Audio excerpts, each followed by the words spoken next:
কোরআনুল কারীম নামক যেই বিধান তোমাদেরকে দিলাম, এই বিধানের মধ্যে আমি রব্বুল আলামিন যা কিছু তোমাদেরকে দিয়েছি, যা তোমাদেরকে আদেশ করেছি, সেগুলি তোমরা পালন করো, আর যেগুলি তোমাদেরকে নিষেধ করেছি তার থেকে তোমরা ফিরে থাকো। তাহলে কালকের আলোচনা শুনেছেন, তাহলে কি হবে? ফাদখুলি ফি ইবাদি ওয়াদখুলি জান্নাতি। আল্লাহ পাক বলছেন, আমার গোলাম যদি হও, আমার আনুগত্য যদি করো, আমার দাসত্ব যদি করো, আমার পূজা উপাসনা যদি করো, আমি রব্বুল আলামিন তোমাদেরকে আমার জান্নাত দিয়ে দেব। কি জান্নাত দেবেন তাও আল্লাহ পাক জানাই দিলেন।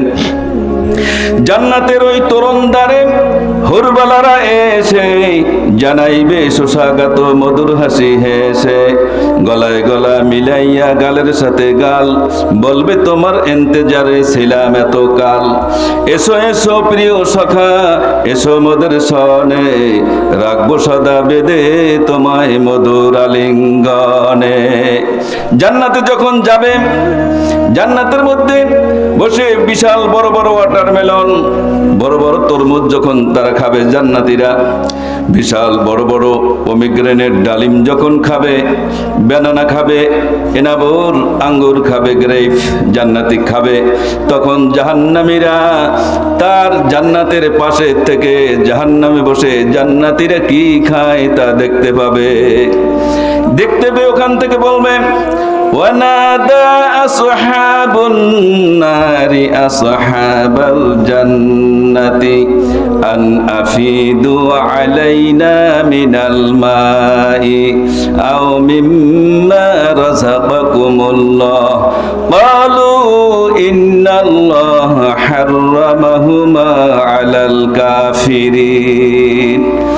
জান্নাতীরা জান্নাতীদেরকে ডেকে বলবে, ও জান্নাতীরা, তোমরা জান্নাতে বসে বসে যে ফলমূল, যে নাজ নেয়ামত আল্লাহর দেওয়া যে রিজিক পান করতেছো, ওখান থেকে আমাদের দিকে কিছু ছড়ে মারো।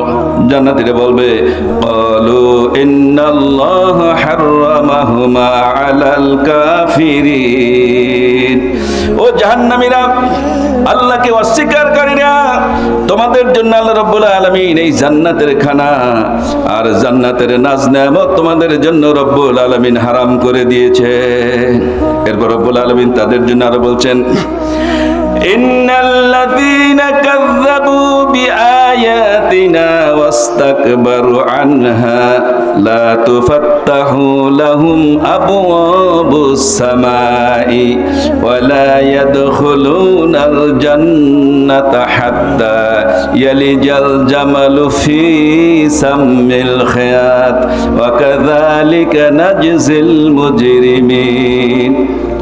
আল্লাহ পাক বলছেন, যারা আমার কোরআনকে অস্বীকার করবে, যারা আমার নবীকে অস্বীকার করবে, যারা আমার জান্নাত জাহান্নাম অস্বীকার করবে, যারা তাকদীরকে অস্বীকার করবে, আমি রব্বুল আলামিন তাদের জন্য আকাশের দরজা উন্মুক্ত করব না।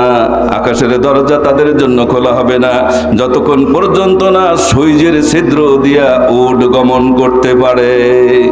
কোরআন অস্বীকারকারীরা, আল্লাহকে অমান্যকারীরা, আল্লাহর নবীকে অমান্যকারীরা উট হয়তো বা সূর্যের ছিদ্র দিয়া গমন করলে করতেও পারে, কিন্তু আল্লাহ রাব্বুল আলামিনের এই সমস্ত নাফরমান আল্লাহ পাকের জান্নাতে স্থান পাবে না। এজন্য ভাইরা, কোন মুসলমান যেন কোরআনের বিপক্ষে কখনো না দাঁড়ায়। কোরআন যদি কাল কিয়ামতের মাঠ যেদিন শুরু হবে, ওই মুসিবতের দিনে আল্লাহ রাব্বুল আলামিনের আদালতে কারো বিরুদ্ধে কেস দায়ের করে দেয়, মুহাম্মদ রাসূলুল্লাহ সাল্লাল্লাহু আলাইহি সাল্লাম উকিল হয়েও, অ্যাডভোকেট হয়েও আল্লাহর আদালতে ওদেরকে ছাড়াতে পারবে না।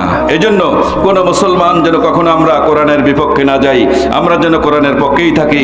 আমা তৌফিক ইল্লা বিল্লাহ। আসসালামু আলাইকুম ওয়া রাহমাতুল্লাহি ওয়া বারাকাতুহু।